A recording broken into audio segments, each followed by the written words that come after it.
and welcome back to OTTB on Tap. This is episode 19. I'm Neve. And I'm Emily. Just a quick announcement. If you are participating at the Lucinda Green Clinic at Lochmoy on April 29th and 30th and would like to be featured in an episode with us recapping the experience with your OTTB, please reach out to us on social media or at our email address, ottbontap@gmail.com. Okay, back to the show. Hey, Neve, what is on tap today? Today, we are chatting with Heather Gillette, a 5-star event rider, USEF licensed eventing dressage judge and technical delegate, co-chairperson of the USEA's Diversity, Equity, and Inclusion Committee, and founder and director of Strides of Equality of Equestrians. Heather is a contender for this year's Defender Kentucky 3-day event in the 4-star with her OTTB, Vincent Chase. Thanks, Heather, for joining us. Hi, everyone. Hi, Heather. I am particularly excited to chat with you today since we've known each other for what feels like forever. I think we first met through Pony Club, and I remember seeing you out eventing back in the 90s with your great Thoroughbred Pickle Road. Yep, that was a very long time ago, Emily. Yes, we were very, very young and foolish, but now I know I'm old and foolish. So anyway, but yeah, it's a lot of fun. Go Thoroughbreds. Yeah, right? Absolutely. And yes, we would love to do a whole episode at some point about your adventures with Pickle and long format days of eventing, if you're so willing. But today, as Neve was saying, are here to chat about Vinnie and your upcoming trip to Kentucky. So, Heather, would you give us a little bit of a background about you and your riding career? Kind of shortened synopsis if you can. Very, very, very, very short. I started riding when I was 2, Western. Then we moved and got involved with Pony Club, which is always a great place to start. I don't know, we were 6. My pony used to dump me down his neck. Holy Smokes was his name because he ran off with my mother. And she said, Holy Smokes, and boom, he got a name. Anyway, he was rotten, but man, he taught me a lot. And then we were sort of finding our way. And when I say we, my sister Holly and I, we did the Pony Club thing and then would go to a horse show. And then we went to an event and we had times, dressage, cross country. And my father was like, wait a minute, I know when we can arrive and I know when we can leave. Boom, you're eventers. So that's how that started. We had multiple ponies, then ended up, I've got my Pony Club A. When I was 16, rode anything I possibly could of any shape, size, and variety, and eventually ended up with my young rider horse, Argyle Sox, who was not a full thoroughbred, but he was 7/8, and his brain thought he was a full thoroughbred. Just the feathers of it gave him away. There was Clydesdale in there. He had feathers down his fetlocks. Eventually, I was working corporate, not particularly happy, but still riding and teaching, and I met Pickle Road in a round pen in Pottersville, New Jersey. Started competing him. Well, first, I spent the first about year getting run off with regularly. This story sounds a little bit familiar. Yes, it's pretty much the same with the White Wonder. But anyway, so did that. He was my first advanced horse. I met him sort of circumstantially. I was showing him to somebody for sale, and they said, look, this horse is too nice for my kid. You should buy him. So I dug $2,600 out of my couch at the time, bought him, and had a pretty quick rise to advanced. And I sold him. Somebody made me an offer when you're 30 years old and getting a divorce, you can't really turn down. Did that because I wanted him to go to the Olympics in Sydney, and things didn't work out. Happenstance, but we got him back. He wasn't quite right. He wasn't quite sound. We got him sorted pretty quickly. I competed him, I think, for another 6 years. Oh, wow. Yeah, I competed him for a long time when I got him back. Kathleen McDermott found him. That's where I got him. She kept track of all of her horses or horses that had been at the farm. I heard he was back, and she was great. She's like, here. So what ended up happening is I ended up at her farm retraining a lot of her race horses that were coming home from the racetrack. So started there, and then they got interested in eventing. We did a lot of horses off the track. I did a very brief warm blood experiment, which I say to everybody, I have a warm blood body, but a thoroughbred mind. And that's very much how it goes with my horses too. If you look at me, you're absolutely. Like, she's a draft dog. Anyway, so we did a bunch of race horses there to varying levels, a couple to intermediate. We got some New Zealand thoroughbreds, did some advanced with them, and Questy. We went to Kentucky in 2011 and 2013, neither of which in very good circumstances, just stupid freak things on our way there. I was actually talking about you today with Sally Cousins because you had a broken face, correct? At one of those times. Yeah. And so she just had an unfortunate fall at Plantation last weekend, and she has got a broken cheekbone right now. No. And I was like, I was just reading about Heather Gillette and how she got the Kobe mask, and she convinced her doctor to let her wear the Kobe mask.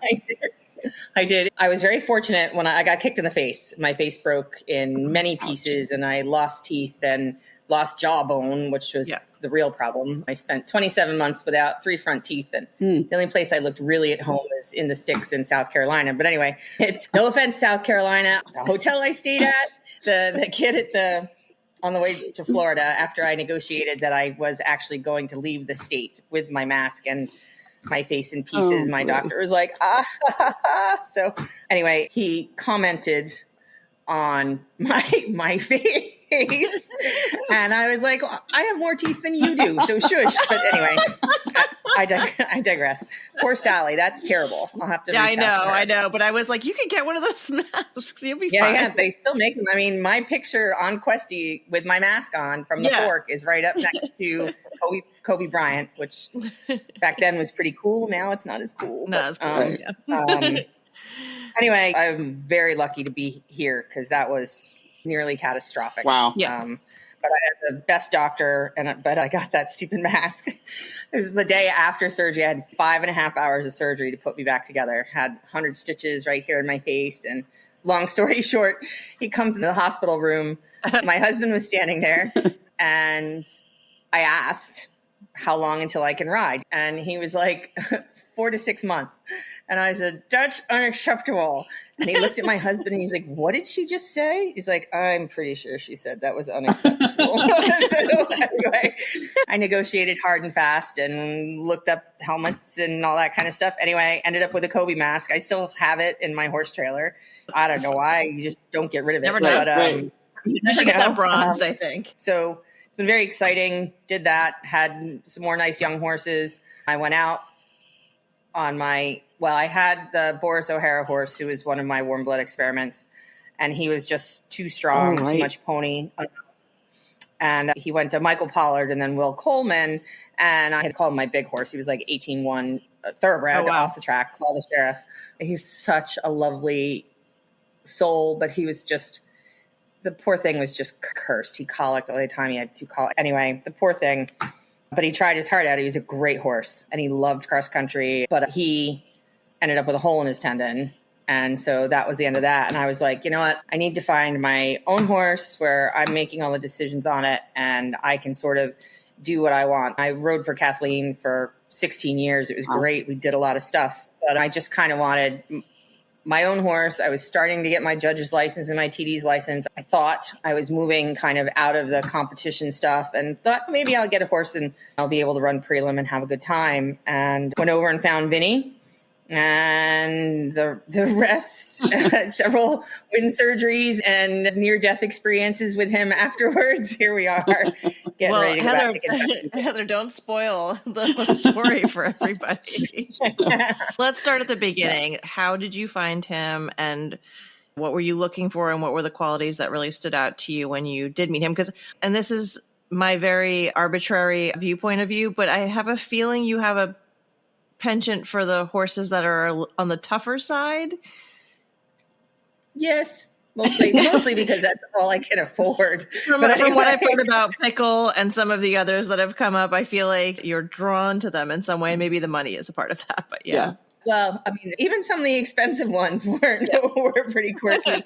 I mean, I like a smart, intelligent horse with a sense of humor. They're very involved. They're very intuitive. And they're the kind of horses that are at the front of the stall going, pick me to do the next thing. So that's kind of it. There's something about their eye, for the most part, which sounds oversimplified, but they have to have an intelligent eye. If they don't have an intelligent eye, keep right on walking. That makes a lot of sense to me. The days when we used to go to the track and people just pull horses out from every corner, and it's like, yes, no, jog that one, not that one. And that's kind of how it went. They just have to have a certain degree of self-confidence. And that's what makes them a little quirky and sometimes a little difficult, is because they have enough self-confidence. They're not like, what do you want me to do now? They're like, I'm doing my own thing. So anyway, I think that is definitely part of what I am attracted to. And what stood out with him? Was there anything personality-wise or conformationally or anything like that? Did you get to try him? Yeah, I found him where all amazing things are found, on Facebook. Stacey Emery. I was sort of not looking, and Stacey Emery, who's down here in Florida, had him on Facebook, and the pictures weren't particularly flattering, but he has a massive wither and a massive shoulder. And and the neck comes out on a certain angle. It's not straight out, it's up. And I was like, and it was 10 minutes away. So got in the car, went over to look at him, and he was torturing. A friend of mine was riding for Stacey Emery at the time, and both of them are sort of vertically challenged. They are not particularly tall. And so I'm there, they're trying to get the bridle on him, and he had his head up as high as it could possibly be. And they're underneath him trying to grab something to get him to put his head down. And I was like, just come here, give me the bridle. I'll get him. It's fine. I had bought a horse or two from Stacey before, so we sort of knew each other, but not really well, but enough that she wouldn't take it personally when I was giving the horse. Right. So anyway, I went out and started lunging him. He hadn't been sat on. He had been off the track, and I think been in a field with Stewie, the rotten pony, for about a month and a half. And he was just fuzzy, and he just looked like a bit of a ragamuffin, but he was so bloody smart. They were lunging him, and he was just sort of going around and around. And again, I was just like, I've got time to do this. Can I just play with him? So took him on the lunge line, and within 5 minutes, we were stepping over a little cross rail, doing little ground stuff. He just wanted to know what I was trying to get him to do. If I explained it to him slowly, he figured it out and just sort of went from there. So I was like, don't really need a horse. Really kind of like the horse. Went home, thought about it a little more, and was like, okay, well, I kind of like him, but somebody's got to sit on him, and it's not going to be me first. So I went over, and my friend got on him. I held on to him and got on, and he like grew 5 hands and just got all puffed up. And I was like, oh boy, here we go. But he was a good racehorse. And what's neat about the story is his breeders still come see him. They come to his events. They do this stuff. Oh, that's amazing. So I got to talk to his trainer. Like, I know about him from when he was wee. He was chestnut. He was very fuzzy. He had all this stuff. But every year they come and see him, come to some of his events. And like all the people at the racetrack were like, yeah, every day he went to work. Everybody was rooting for him. He's just that kind of guy. So we went to vet him. Jill Copenhagen is my vet. And for whatever reason, the timing got screwed up. Nobody brought him in. And so Jill and I get there. I'm like, all right, well, we'll just catch him. We still talk. Every time Jill walks in the barn, she's like, I can't believe we chased him for that long. Like 45 minutes, an hour. We took to try and catch this horse. And oh, my God. Out with this devil pony, Stewie the pony, who was like, don't let them touch you. And literally ran. And at one point in time, I remember saying, Jill, do you hear his breathing? Does that sound funny? And she's like, I don't know. It's just, he's being chased by a pony. What do we know? Anyway, I probably wouldn't have changed my mind anyhow, but it has been a long wind surgery, a long breathing, respiratory voyage with him. But anyway, that was it. I got on him. I'd never cantered him before. She's like, you got to canter him for me to vet him. I'm like, all right. So we cantered him. I hung on, had my vest on, and then brought him home. And the first couple years, the mission was just keep him from killing himself in the field. He just made very poor decisions on every available opportunity. But it became pretty clear that he was pretty special. He's super, super careful, but brave at the same time, and smart. And for a big horse, he's really quick and clever on his feet. And I just got run away with a lot for a long time. So he was a pretty good racehorse. And turns out if the wind surgery they did at the racetrack actually did anything instead of leave scar tissue in his throat, he probably would have been a proper racehorse. So Right. lucky for me, I think that it worked out. But so that's how I found him. Go Facebook for the win. How big is Vinnie? How tall is he? I stopped measuring at about 17.1 Okay. because I didn't want to know. He might be a little north of that, but he just looks huge because his periscope is perpetually up. Right. So. That's a pretty big thoroughbred, though. Anyway. Nobody believes me. When I first rode him with Philip Dutton, he's like, what is he? A thoroughbred. He's like, no, really. I'm like, yeah, he is. He's a thoroughbred. But you see all these pictures of him next to either other thoroughbreds and he looks like this massive horse. Yeah. But he's just Vincent. So anyway. When did you know, when you were first bringing him along in those first couple of years, that he had that it factor? We went cross-country schooling with a couple friends. I want to say he was 6. So I had him for just about a year.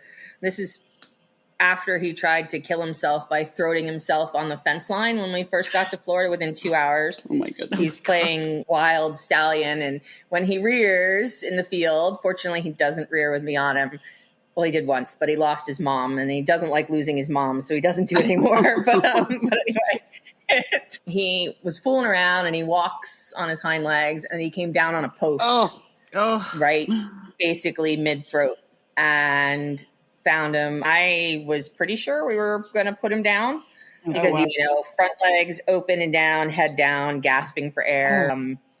Yeah, it wasn't good. The sound my friend Michael made hollering in the field when he saw him was not something I will readily forget. Well, I would readily forget if I could, but the poor thing looked like he swallowed a watermelon. Oh, wow. And he couldn't look left or right for about a week and a half. He did nerve damage in his neck and in his shoulder. Fortunately, he was smart enough when we started turning him out a little bit. He would pick up his left front leg and get going, and then the motor function would kick in and it would all start working. And then when he stopped, the same thing, he would lift up the leg and stop himself and then put the leg down. So again, pretty stinking smart horse. But so all of it was soft tissue, thankfully, no bone, no nothing. Yeah. He has an amazing neck now. Lots of chiropractic and acupuncture and all the things that aren't covered by insurance. And he's the world's most expensive, really cheap horse. But shortly thereafter, we went out schooling and got a rocking horse down here in Florida. And there was this roll top with boxwood brush up the top. And it was definitely the biggest thing I'd ever asked him to do. Picked up the gallop. We were there with 2 other friends with horses on the same age and level. And he just clocked on and thought, finally something big enough, and off we went. And I was like, this is a proper horse. And I was like, better start saving my money. And you thought you were getting a fun kind of lower level. Prelim horse, a good solid prelim. Yeah, he prelim didn't take us long to get to. So he's cool. He has tried to kill himself several times, but he is very cool. So other than his pasture proclivities, I know you've mentioned his wind a couple times. Yeah. Would you like to talk a little bit about what you've gone through there with him? Sure. So a friend of mine is a vet at Mid-Atlantic in New Jersey. They needed horses to be scoped. They had an FEI vet coming in. They had this new dynamic scope they were trying out. They needed horses that made a noise. All right, well, we make a little noise. So, okay, great. Went down, tried the dynamic scope, and the vet was like, this is a pretty fantastic horse. You need to have his throat cleaned up now before he gets older. Because it's interesting. What has always been the case, and now, 6 years later, it all makes sense. You don't hear anything from him until he gets a little bit fatigued. So I could breeze him, I could gallop him quick and gallop him short, and you don't hear a thing. The longer he goes, then it's like, oh, look at that. Or the more fatigued he gets. And that's what we did. With this dynamic scope on, we must have breezed an 1/8 and a quarter 6-7 times. And that's when the vet was like, oh, there it is. That's what I'm talking about. How she knew it was going to show up, I don't know. She's pretty amazing. And so went to do the tie back because they thought that's what the problem was. When they went in to do that, they found just a lump of scar tissue from what was supposed to be a Llewellyn that he had done at the racetrack. Yeah. Well, they scarred nothing. They didn't scar the upper glove. They didn't do anything they were supposed to. So anyway, he always looked a little bit like a cribber after that surgery. He didn't look like a cribber anymore because he had about a fist size thing of scar tissue taken out. Anyway, tie back, on we went. Went for a little while, and I'm trying to think of the order of go. Yeah, we did the tie back and then went and had a tie forward done. Anyway, he's had 4 wind surgeries. Wow. So because we keep thinking we have it, and then there's still something is still not right. The thing about Vinnie is he never comes off the bridle. I never kick him to go, right? We leave the start box and he's going. And because I've known for years that he's had this wind thing, I've never, we just go, because we were just out having a good time. Woohoo, look at us go. I'm old. Here we go. Come on, horse. Let's have a good time. And everybody's happy. He's smiling. I'm smiling. Off we go. And I can hear his breathing change. I can hear when he needs to swallow. I can hear if he displaces. So I'm acutely aware of everything going on with him. And it just never really cleared up. And so at Great Meadow, not last year, the year before, we finished and it was really, really hot. And that's the other thing. He recovers in a heartbeat, like super fast. So he makes a ton of noise. People get worried. The vets wait for me at the finish line and they're like, well, he's fine. You know, he makes a noise, right? I'm like, yes. I mean, I just need to wear a t-shirt that says, yes, I know he makes a noise. But one of them had an idea and they're like, I think maybe you might want to tweak something. You might go in, maybe it failed. So, and then Buck came up to me in the stable area. He's like, you know how cool that horse is, right? You should try and be competitive. You should go faster. I'm like, I can't. Like, this is where I go as fast as we are comfortable. So he was like, here's Dr. Prenny's phone number at UPenn. Go down there, see him. He helped with Reggie. He's a guru. Go do that. So we did. Put the dynamic scope on, went to Bucks, sprinted his hill. And a little bit the same thing. You sprint the hill so it tires him out, but you don't get the full picture. So he went in, the tie forward, fixed the tie back, or made sure it was fine, and then off we went. Now, he had already run the 3 long at Maryland prior to having this done. That was fine. Had, I don't know, like 11 time penalties, and same thing, cooled off like that. So, like, all right, well, we'll just try and make it better. So we did that fall, and then came out in the spring. Here, went to... I want to make sure I get everything in the right order. He went to Kentucky last spring. He was great. Same thing, you know, hurt his breathing, give him a minute if he needs it, but he never steps out of the bridle. He's always looking for the next thing. I mean, he just loves this gig like no animal ever. I mean, Pickle loved the gig and Questy loved the gig, but this is what this horse was born to do. And so went around Kentucky, was good. I was like, all right, went to go to Tryon, and I don't know what happened, and maybe this was a precursor of something he displaced and he couldn't correct it. He's always been able to displace and then correct because of whatever, the Llewellyn or what have you. And then the goal now is to try and do the 5-star at Kentucky or Maryland or both. And then if we go do cooler things, we go do cooler things. And if we don't, we've had a good time, and he's an awful lot of fun. So put all the penalties together, went out to Montana. Everybody's like, oh, the weather will be gorgeous. It won't be hot. It won't be this. It won't be that. Yeah, we got there. It was 90-something degrees, super dry. And they had fire problems. Was that when the smoke was all coming through? Yeah, so the smoke was a thing, not from the East Coast fires. The Vancouver fires are up in the woods up there. But it was pretty bad. Some days you couldn't see the mountains that are like right around the horse show. So not ideal. And God bless him. He did the bounce at the water. It kept me up all night long because William Fox Pitt had ridden him in the spring for me, and they were really great together. And it was so fun watching him school Vinnie and doing cross country, but there was a bounce on course. We hadn't done a bounce. We tried to do it in warm up and it was unmitigated disaster. Well, all three of us were like, we're not doing that again. Boy. So they went the wrong route at the bounce on course. Anyway, so we get there and Ian Stark put a bounce into the water. And I was like, oh, Jesus, I'm going to die. But he did it probably the best of the day. He was like, all right, okay, I know how to do this. He figured it out. The scary tall English guy isn't riding me.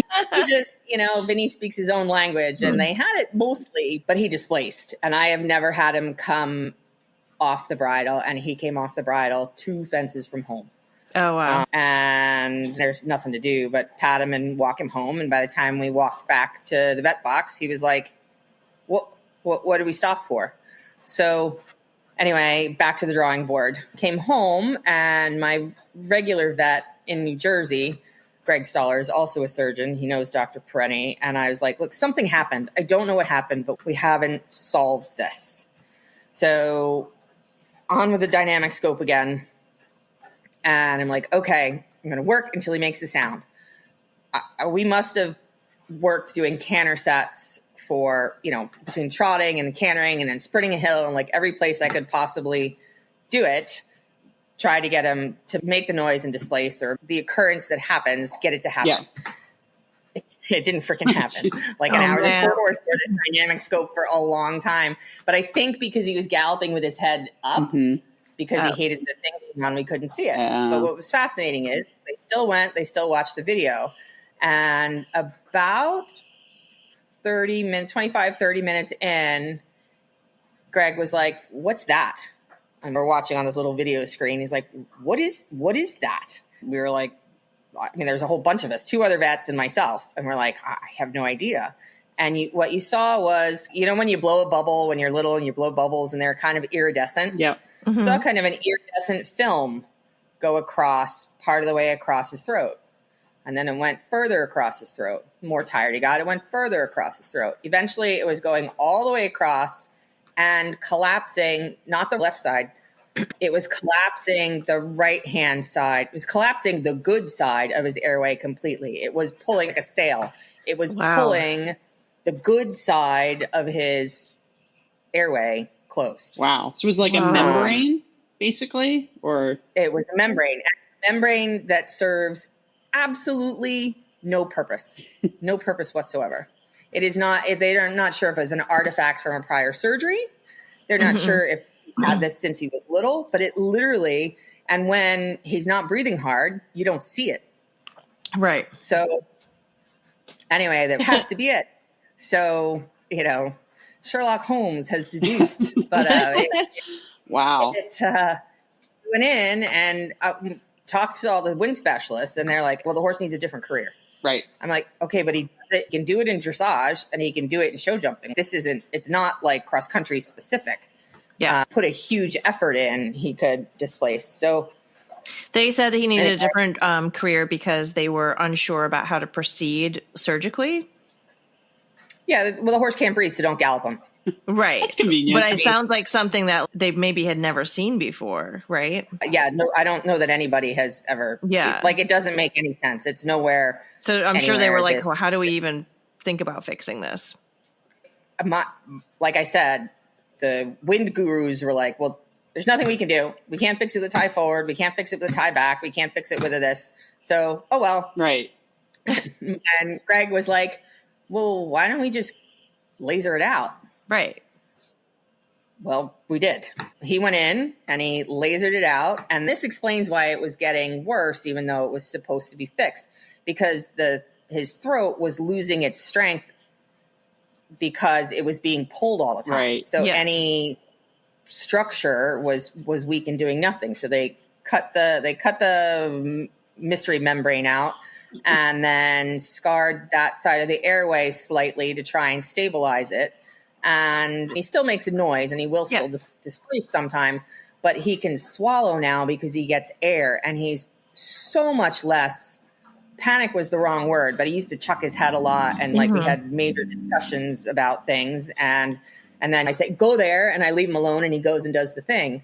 We went around Terra Nova this spring and Chat Hills, or Book Art Farm event is what they're calling it now, or international. And There are a bunch of hills and a bunch of whatever. And I've just gone out, on both of them a little bit like, all right, let's see what we get. And he's been full of run at the end. At Terra Nova, he was good. I still rode him like a little old lady. I was just protecting it a little too much. Now I actually have to take responsibility and kick him, I think. But I might feel a little afraid to kick reins at him. He's going to be like, do you really mean that? But because there's no going back. Once that genie's out of the bottle, it might be interesting. But yeah, he was so much less stressed and much less head chucking, much less discussion. I mean, he still runs with his head up, right? And he still is up in the bridle, but that's fine because horses that run with their head up rarely fall down. Good way to think about it. So no, rarely. I need to. Oh no, sorry. That was really Is that your dog? Oh, please. Oh, that was me. Did you just knock on the wood? I did. That's funny. And they were all sleeping. Someone's at the door. All right. Okay, you can go get him. Hold on. Heather leaves the chat. Sorry about that. Oh, we both have we both have many dogs. But anyway, out they go. Go catch squirrels in the dark. But yeah, I knocked on wood, and that was the end of that. Set off a chain reaction. So you mentioned very off the cuff that William Fox Pitt rode Vinnie, and that was for the eventing showcase. Is that right? Yes. Yep. So how did that come about? And you've told me a little bit about this personally, but tell us about the whole experience because I just interviewed him recently. He's such an incredible human being and very gracious and earnest about his love for off the track thoroughbreds. And so I want to hear more about how all of that came about. Yeah, he's a wild thing and he's not easy. And William? Well, that's too. But anyway, I can't say. I'm not sure about that. But Vinnie is definitely. So Sarah Kosmplick, who's pretty good friends with William, put up on Facebook, hey, and I had ridden with him that spring before when he had come here to Ocala to teach. Okay. And he was great. We had good flat work, good, jumping, that sort of stuff. I was like, okay, he gets him. It's all right. And then Sarah put on Facebook, I need a horse for Will. And I messaged her like, so I won't take it personally if he says, absolutely not. I'm not riding that crazy thing. Because he fully appreciated him after our cross country lesson that spring. He was like, oh, okay. And I jump with Nona Garson sometimes at home. And she's like, he's wasted, isn't he, rent horse? But I said, I won't take it personally. He can say no. My feelings won't be hurt. It's not a thing. But I'll offer Vinnie. If he doesn't have a better offer come along, let me know. And like within 30 seconds, she was like, absolutely, yes, he'll do that. So it was a fascinating 6-7 days. Vinnie got his bow worked off, but it was a riot. And this is what I appreciated most about William is there was no ego about the whole thing. He's like, he's your horse. He calls him a spoiled mama's boy, which is probably true. By the end of the week, he's like a spoiled mama's boy who tries his freaking heart out and is unbelievably genuine, which is pretty. But the first day we show up and I was doing him in a double bridle and a snaffle. I was going back and forth about what to do. It was his second season, starting in the second season of Advanced. I was flatting him around, doing whatever. I was like, okay, you ready? And on he got. And nobody but me has ever ridden Vinnie except for my one girl at home two girls, sorry. And all they're allowed to do is trot, just a stretchy trot. There's no cantering because once you canter, all bets are off. And he's not always kind to people, but not in a bad way, in a cheeky monkey way. But anyway, so he pretty much did his cheeky monkey thing with William too. He got on, put his leg on, picked up the bridle, said, "You're going to go to work." And he's like, "Who the hell are you?" And just literally dragged him around for like an hour and 15 minutes. Oh, wow. And, just rolled up and did whatever. Was this when you were like, so you're going to want to do X, Y, and Z? And he was like, I'm going to figure it out on my own, kind of. And then finally he was like, so how did you say I should ride him? Yeah. Well, that sort of encapsulated the first couple days, right? But it was pretty, that was the first day. I went home. It's like, this is a disaster. So we went back the next day and I think I had put a snaffle or a different bridle back on and he hadn't come out yet. I'm riding around in Sarah's ring and just have them together going. And he was actually being really, really good. And I see William walking across the field. He's got a coffee mug in his hand and he's far away still. And he stopped and he's watching, and I'm like, oh, he's trying to figure out how to tell me that he doesn't want to ride my lunatic. He's trying to figure out how to say it nicely. I'm never throwing a leg over your horse again. And so he eventually gets all the way out to the ring, and I pulled up and stopped riding. And I was like, okay, you want to get on now? And he was like, no, actually, I'm quite enjoying watching you ride him. And how are you doing that? And one of the top riders in the world is like, so how do you ride this? Right.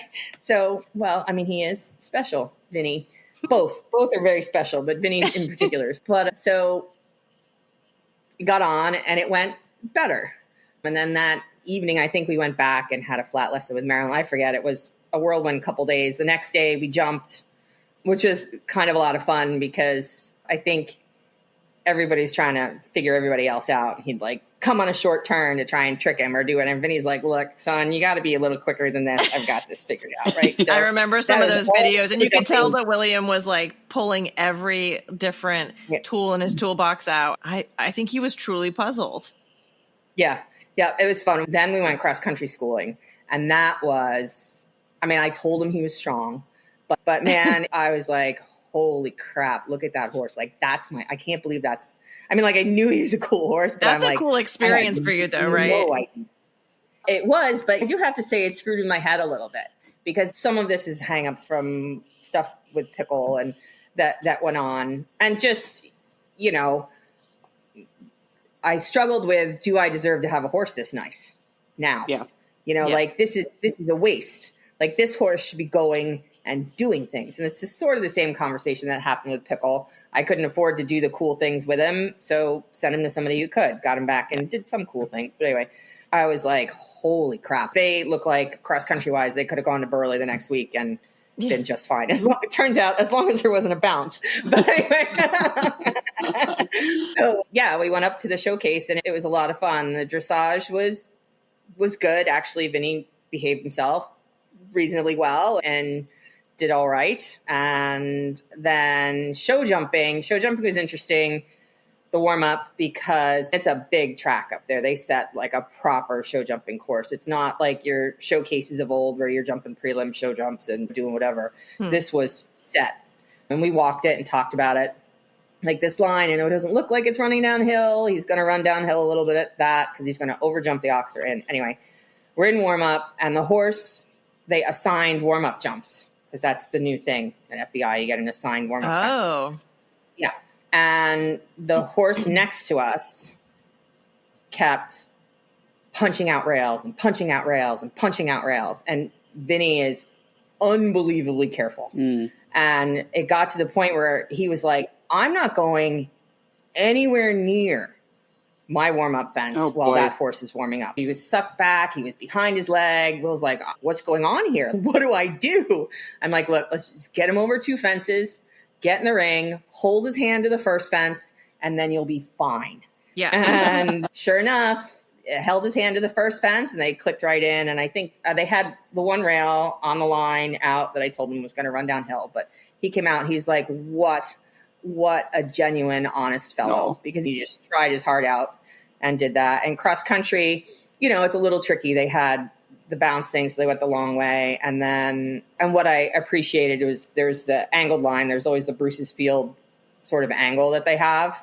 And he just didn't get him on the line. And Vinny was like, wait, what are we doing? But it was good. It was a lot of fun. And then the best part of that is we went to dinner that evening and sort of tried to set out a plan. And William spent a lot of time that he didn't have to, talking about what to do, plans, how to ride, all sorts of just the interest. I mean, he's just a person who likes horses. Yeah. That just shines through. Like, he's just a genuine horse person, and he could just talk about them forever. It's interesting what you're saying about the bounce thing, because Emily and I have talked about this a little bit. We watch videos all the time and all that kind of stuff. And back when you guys were competing at the advanced level in the long format days, there were bounces all over the place. In the middle of the course, into the water, out of the water, all the stuff. Bounces on prelim courses, I'm pretty sure. Oh, yeah. They were everywhere. Yeah. They were everywhere. And then in the early 2000s and stuff, you would see them on courses at Burley and Badminton, and then they started to phase them out a little bit, but they're coming back in a big way. And I was at Boyd's today watching a friend cross country school, and damned if he didn't have a bunch of bounces set up in and out of the waters and all over the place. Yeah. I was like, oh, people are schooling it now on the regular. Yeah. So yeah. Well, yeah, I'm figuring they'll be at Kentucky. So we did our bounce practice yesterday. But yeah, it is fascinating. So in wearing my other hat where I'm a judge and a TD and an official, and I'm fairly new at it. I'm very busy at it. I do a lot of it. But you get to walk with top course designers and stuff. So the discussion all the time, it's fascinating.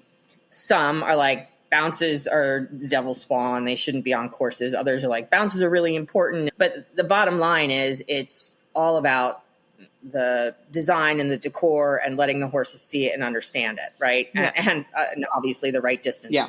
But it is fascinating to hear why they do things, where they do things, and that sort of thing. But bounces are extremely polarizing. Yeah.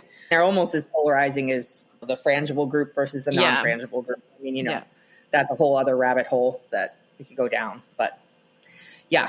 So it'd be interesting to have you on at another time and talk about more of your experience as an official, because there's a bit of a behind the scenes element there, a little behind the curtain element that I feel like would be really fun to share with our audience. Yeah, it is. It's fascinating. It has helped me with my riding some, for sure. And I appreciate all the people that make this stuff run. I mean, I appreciated them before, but now I really freaking appreciate them because it's a thankless freaking job.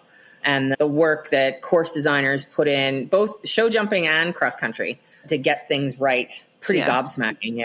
Yeah. Emily and I were at Burley. It might have been the second time we went, and we actually did a course walk with one of the riders who was riding 2 horses in the 5-star. And she had one horse that was quite experienced and one horse that was quite green at the level. And we got to the dairy mound, and the way that they had set up the jump was the line seemed impossible. Yeah.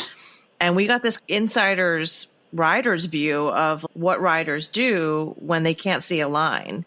And so she actually talked us through like the process of some of the riders getting together and talking to the officials and saying, could you move this straw bale 3 feet this way? Because if we're not seeing a line, how am I supposed to point my horse at a line? And it was really interesting to hear. Not only are people out there walking their course to learn the course and their lines, but they're also being like, what if we feel something isn't fair for the horse and rider? And I thought that was incredibly interesting. Yeah, it is fascinating. And it actually is not all that uncommon. You move a shrubbery 3 feet or 2 feet from left to right, or change the line or do whatever, and all of a sudden something that wasn't there is there. Right. Yeah. Right. Yeah. Or you can control, you can help keep riders from getting themselves in trouble with a strategically placed bush. Yeah. I mean, it's all there for a reason. Like the design on corners now, how the teardrop to hold the inside leg, that's jumping the fat side off the corner. So that's why horses aren't turning themselves over corners and that sort of stuff. Everybody is always trying to learn more and more how horses see things. Yeah. Like horses don't see red fences. We used to jump red fences. Everything was painted red, right? When we were little, there were so many red jumps. Yeah. If you put up a CV, you can get a CV viewer on your phone, the app, and you point it at a red fence and it turns completely brown. Really? Yeah. I just saw a really cool thing on Facebook about this, and it showed all of these different fences on a cross country course, how we see it, how the horse sees it. And basically they see in like mostly shades of brown and green, and everything else was just sort of gray shades or beige shades. And I was like, this is really fascinating. Yeah.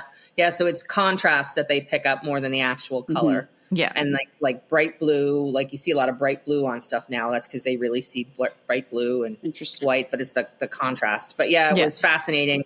We're in the woods at Southern Pines doing one of my judges testings or continuing eds or whatever it was. And so we're in the woods, it's in the spring, everything's kind of brown behind it. And there's this big red table, and put this thing on, and the table disappeared into the tree line. Wow. So you guys use it as a tool to design the course and create ground lines and things like that. Well, now it's sort of a known thing, but yeah, you can double check stuff. Now it's really kind of like this cool thing that you whip out and show people that, but anyway. Yeah. We're easily amused, most of us, because we're underpaid and very tired. So we are the little things. So Kentucky is next week. Yeah. Yes. We will move in a week. Today's Tuesday, right? Yep. We'll move in a week. Yep. So this will probably release Tuesday, the day that you are moving in. So, wow. Oh, good. Yeah. Fun. Yeah. That'll be good. How are you feeling about everything with Vinnie last year? You didn't do the 4-star there last year, did you? You did. Oh, the past 2 years we did. Yeah. Okay. Yeah. He's jumped very well there. Last year dressage was our thing. We just had, I don't know, growing pains. I don't know what last year was on the flat. I don't know if it was his throat. Anyway, hopefully we are getting back on track. But he loves Kentucky. He thinks all the people are there for him, and this is how it should be all the times. And so he was funny. The first year in 22, we went, and I was like, I don't know how this is going to go. It was like his fourth advanced.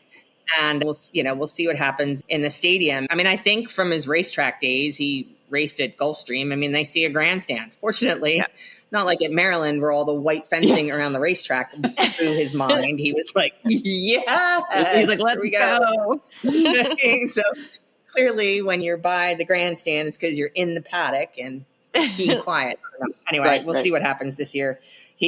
Last year, I thought we had it, and then we didn't. And then I thought we had it again, and then we didn't. And then, anyway, 3 times here we go. Right? I'll knock on wood. We'll find out. Maybe my dogs won't bark.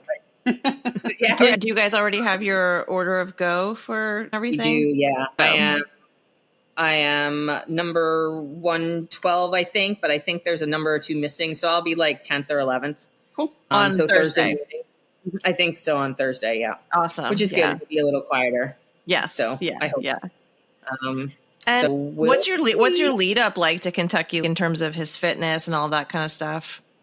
Like I said, he competed at chat, so he's doing light gallops. He was 4 long fit in November, so he had a bit of a light December just because it's December, holidays, real life, getting ready to go to Florida, all the things. Came back down here, did a lot of long trots where the farm is this year. There's a nice level along the road trot, so 2 miles out, 2 miles back. So we did that a couple times, and then a light few gallops, and then competed because I didn't know how we were going to be breathing wise because we just did that surgery last fall, the mystery membrane surgery. So galloped, let him go a little bit at chat, so that counted as some, and then just did some old school like we used to interval training, a couple 3-6s on a hill. We call it a hill in Florida down here. But what I've done is he can sort of gallop at a low rate of speed for a very long time. Mm-hmm. Very long time. When it changes, when I sprint him and bring him back, that's when I get the most work out of it, either sprinting up a hill or just, shaking the reins at him and letting him go. That seems to, we have this Arneo monitor that we use that shows the spike, and that really spikes him and then comes back down. And that seems to do the most for him fitness wise, because he has such a good base fitness where he can go for a long time. So adding the speed has been the tricky part, because that's also when he gets tense. He gets really excited when you go fast, and then that's when the breathing gets funny. So is he the kind of horse that when you've got those breaks on course, what I mean by that, are just gallop stretches where you can just let him kind of get his wind back? Is he the kind of horse that will use that opportunity to recover a little bit and kind of get back, and so he's ready for the more technical stuff? Yes, for the most part. Yep. Yeah. He's pretty good at settling. He's been a little easier to ride at the more galloping tracks when they are more technical, like Terra Nova that we just went to. Historically, I mean, it's only a couple of years old, but historically it's been a little bit arena eventing feeling, like you're doing a lot. It's very technical. There's 8 million jumps in the one field, and you go around and around and around the field 600 times. And that's hard on him because like the more you have to ride him, the harder he gets. Mm-hmm. So this spring, Alec Lahore did the course, and it was It was perfect. I mean, it was great. There was plenty of gallop, open space, big, brave, kind of like right off the bat, 5AB and to 6 was like, oh, that's a proper question at fence 5. And he was great because, like I said, he's brave and bold, but pretty clever. He's just like, that one to that one to that one, right? I was like, sure, good boy. Just reading your mind. But it was much more open, much more use of space. And he was much happier and much more settled. And it was less herky jerky or either that or he's growing up and becoming a man. I'm not sure. But well, I think now when you see the Olympic format and things like that, you can see horses that have had tremendous records up until that point get put into those scenarios where it's a lot of just twisty, turny, technical, and they don't perform the same way. It's not the same experience. They're almost two different horses, right? Yeah. What'll do one won't necessarily do the other, and vice versa. Yeah. I mean, it's a pretty special horse that'll do both. Yeah. That leads me to my next question, which is how much would you have loved to have had Vinnie back in the late 90s? Oh, probably a lot. Probably would have been good, but you know what? I have used a whole lot of what other horses have taught me on him too. Like, I don't know if I hadn't done. Honestly, what I think it's more that I would wish I had Pickle now. Yeah. Oh, rather than Vinnie then, but still knew all the things that I learned from Pickle then. I mean, does that make sense? It absolutely makes sense. And I feel like, because I've known Emily for such a long time, heard her experience with this. And I think there's a special group of riders that exist in the world right now that have spent time in both of those arenas and have this language that is so unique and special to the world of eventing. I think that's why I'm so fascinated with learning from both of those types of riders. That's really interesting. Yeah, the long format days and just how he did. I mean, you talk about interval training and what we used to do and stuff, and people are like, what did you do that for? Well, because this is what we did. It's definitely different. But I think that what was crazy is Pickle bridged both of those. He was long format and then it switched to short format. So you got to experience both. It was both. And you can have some very heated discussions with people about pros versus cons. Mm-hmm. And I think some of it depends on the horse you were sitting on at the time. Yeah. But it's very different. Though I feel like we are starting to see throwbacks, the wrong word, but some of the bigger tracks going back to being really forward and galloping and less of the, tricksy sort of thing. Or they're either that or we're just getting better at riding the tricksy things and they don't look as tricksy as they used to. I think you're right. I think there's a trend of sort of getting away from the gimmicky sort of jumps. I feel like at certain events in the world where they're always going to have these sort of kind of goofy, elaborate jumps. But the last couple times we've been at Burley, these were tracks that Emily and our jaws were on the floor. Yeah. It was like, oh, this is Burley. Okay. This is wild. Yep. And you wanted to be on that old format type of horse to get around that course because it doesn't let up and it's monstrous. Yeah. It's big and it keeps coming and it keeps coming. And that's the thing I do have to say. There's been a couple warm bloods in my life and a bunch of thoroughbreds. The thoroughbreds keep freaking trying. Yeah.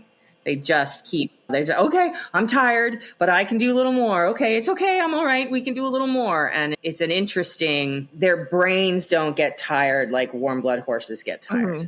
So when I interviewed William, one of the questions I asked him was how important he felt thoroughbred blood was in modern day eventing. And he had a really funny quote. I'm going to paraphrase it, but it was something along the lines of, if I'm at the end of a 12, 13, 14 minute course, I don't want to be on a warm blood that's conking out at the end. I'll take a thoroughbred all day. Yeah. Because it's just going to dig deep. It's going to dig in harder. It's going to keep on going. He said it's not that rather dreaded feeling of a flashy warm blood that is quietly conking out. Yeah. I wish that happened in dressage though. Sometimes I could do it a little. Right. I could do it a little. Yeah. I think they should allow you to do the dressage either like as phase 1 or maybe as phase 3.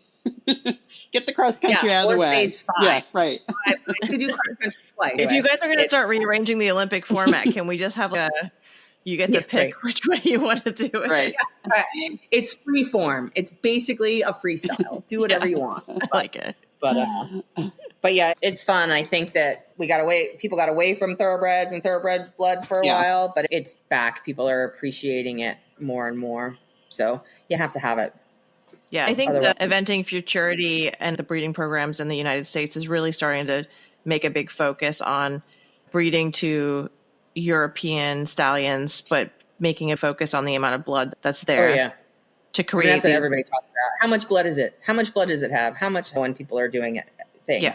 But it's because you need it. I mean, I see some horses going, I'm like, oh my God, you have to pedal that thing that hard for 6-7 minutes. Right. I mean, it's like riding a fat tire bike up a hill versus riding. I'm like, that's a lot of work. I never understood people that prefer a kick ride. I'm like, what? That's way too much I know. work. Well, first of all, yeah, it is hard. And it's nice that to sit on something that's like rock and roll, not like, I don't know, maybe we could do that, but I could also stop and eat a flower. So, it's a thing. Excellent. But anyhow. Well, we have so many things that we wanted to talk to you about today, but I had a feeling this was going to happen, and we went way over the time that we thought we were going to use. So would you be open to coming back on after Kentucky and doing a Kentucky wrap up, and then we'll get into some of your other projects that you have going on? Sure, that'd be great. We have some cool projects going on with Strides for Equality Equestrians at Kentucky. Oh, nice. Oh, awesome. So, do you want to talk about any of those right now? Sure. This year, Sarah Kosemplik has always been very involved. We have the big scholarship with her, but then the Ahern Markel family and Tammy Smith, who own My Bomb, he won last year. So to celebrate his winning this year, the family got together. They have limited edition My Bomb hats. It's his silhouette on the front, and it says 2024 on the back, and they're donating all the proceeds from it to a scholarship that will develop the family and Tammy and myself. Incredible. And you can only buy them in Kentucky. Yeah, so it sort of came about quickly, but it's a lot of fun. The USEA is really behind us and helpful, and more and more riders are starting to get involved with some of the scholarship ideas. They don't all have to be big ones. They can be leg up scholarships. Sometimes it's just a matter of donating time and effort, and we can customize any kind of program. So, just happy to get more underrepresented folks out and eventing and that sort of thing. So, so we're pretty excited with that going on at Kentucky. So, go us. Is there a way you're at Kentucky? Oh, go ahead. Yeah, go ahead. No, go ahead. I was going to say, is there a way for people to donate to Strides for Equality if they're not going to be at Kentucky? Yeah. You can donate at our website, www.stridesforequality.org. Okay. And there's a donate page there, but you can also do it because we are housed, because none of us are accountants or smart or financial whizzes. So, thankfully, the USEA Foundation believes in us enough that we have our own. You go to the USEA Foundation website, and there's a drop-down menu, and you choose Strides for Equality Equestrians, and that money goes into our little pool, and then we do scholarships and fun things with it, trying to bring more people in and make everybody feel welcome. That's awesome. I love it. Yeah, it's really good. So that's been an interesting development, and probably the thing I am most proud of doing in my life. So I love that. It's a pretty cool thing. Yeah, it's pretty cool. Yeah. So nice. Well, we'll make sure to include links for that when we publish this episode too, in case people want to check it out and donate and support. Awesome. Thank you very much. No problem. Well, thank you so much for joining us. Other than Strides for Equality, is there a good way for people to kind of follow along your journey? Are you on social media? Do you have a website? Yep, we do. I'm not cool like all the people that have a media person. I am my media person. So sometimes there's more and sometimes there's less.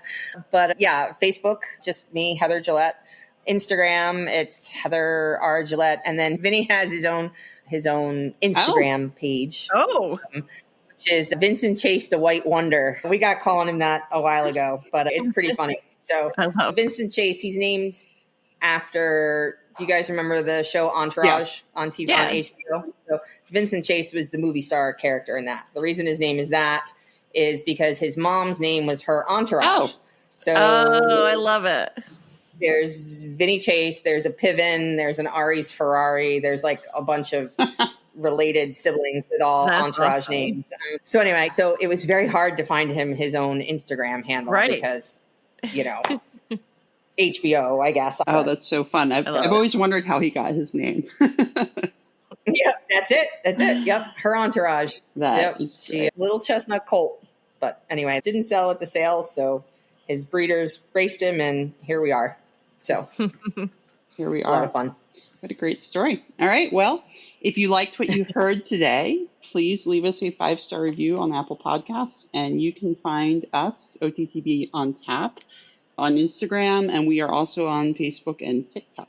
Feel free to reach out with potential interview candidates and topic suggestions through our website, OTTBontap.com, and feel free to sign up for our newsletter to be the first to find out about upcoming episodes, bonus content, and much more. See you next time.